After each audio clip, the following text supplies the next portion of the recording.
ഞാൻ മരിച്ചു പോയി ഗൈസ്. ഇന്നലെ എന്റെ സഞ്ചയനായിരുന്നു. പെട്ടെന്നായിരുന്നു മരണം. ഞാൻ പോലെ അറിഞ്ഞില്ല. സഞ്ചയനം വരെ കുഴിയിൽ നെഴിക്കാൻ പാടില്ല നമുക്ക്. ഇന്നലെ സഞ്ചയനം കഴിഞ്ഞു. ഞാൻ വന്ന് എന്റെ വീട് വരെ പോയിട്ട് വരട്ടെ. എന്റെ രമേശേട്ട എങ്ങനെ എന്നെ കാണാതെ കഴിയൂ? പാവ രമേശേട്ട ഇരിക്കണ ഇരിപ്പ് കണ്ട ഞാനില്ലാതെ ആ മനുഷ്യന് പറ്റൂല. എടാ ഇന്ന് ഞാൻ പിന്നെ എന്റെ വീട്ടിലോട്ട് പോട്ടെ. നീ പോണോ ഇന്ന്? ഓ പിന്നെ ഇന്ന് 5 ദിവസമായില്ലേ. നിന്നാലും ചെലവ് ഇനിയിപ്പോ ഇവിടെ നിന്നാ ഒക്കൂല. നീ പോ, നിനക്കും വീടും കൂടിയൊക്കെ ഉള്ളതല്ലേ. അവിടെ എനിക്ക് എന്തൊരു പാടമുണ്ടോ വീട്ടിലെ. ചേട്ടന് ജോലിക്ക് പോണം, പിള്ളേർക്ക് കോളേജിൽ പോണം. അല്ല, ഞാൻ ആലോചിക്കണത് ഇപ്പൊ നീയും പോയി ആ പെണ്ണും അങ്ങ് പഠിക്കാൻ പോയി കഴിഞ്ഞാല് പിന്നെ എനിക്ക് ആരുണ്ട് ഇത്തിരി വെള്ളം തിളപ്പിച്ചത്. അതുകൊണ്ട് ഞാൻ ഒരു പെണ്ണ് കെട്ടിയാലോ എന്ന് ഇങ്ങനെ ആലോചിക്കണം. അവള് പോയി. ആ ഫോട്ടോ ഇവിടെ നീ എടുത്തങ്ങ് മാറ്റ. നീ മരിച്ചതിന് ശേഷവും മോന്ത കാണാൻ വയ്യ. നീ എടുത്ത് മാറ്റത്.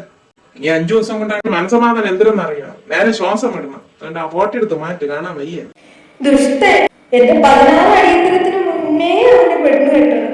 പിന്നെ എന്റെ സാരിയൊക്കെ കുറെ അവള് നേരത്തെ എടുത്തോണ്ട് വന്നതുകൊണ്ട് അത് ഞാൻ എടുത്തോണ്ട് പോട്ടെ. ഇനിയിപ്പോ ഇവിടെ ഇരുന്നിട്ട് എന്തെങ്കിലും. നീ നിന്റത് മാത്രം എടുത്തോണ്ട് പോവാവൂ. ഓ എന്റത് മാത്രമേ എടുക്കൂ. പുതിയ പെണ്ണൊക്കെ വരുമ്പോ അവക്ക് വേണ്ടേ? ഓ ഒന്നിന്റെ ശല്യം ഒഴിഞ്ഞാന്ന് വിചാരിച്ചപ്പോ അടുത്തിന് കെട്ടിക്കൊണ്ടുവരാം. ദുഷ്ടത്തി. അവള് ജീവിച്ചിരുന്നപ്പോ എനിക്കൊരു സാരി എടുക്കാൻ തന്നില്ല. ഇപ്പൊ എന്റെ സാരി അവൾക്ക് വേണം. എന്റെ മോള് മാത്രം കരയുന്നു. എനിക്കിപ്പോ ഒന്നും വേണ്ട വല്യമ്മ. പോലും കഴിക്കുന്നില്ല. ഞാൻ പിന്നെ കഴിച്ചോളാം. ആൾക്കാരൊക്കെ പറഞ്ഞല്ലേ സെറ്റായിട്ടിരിക്കാം.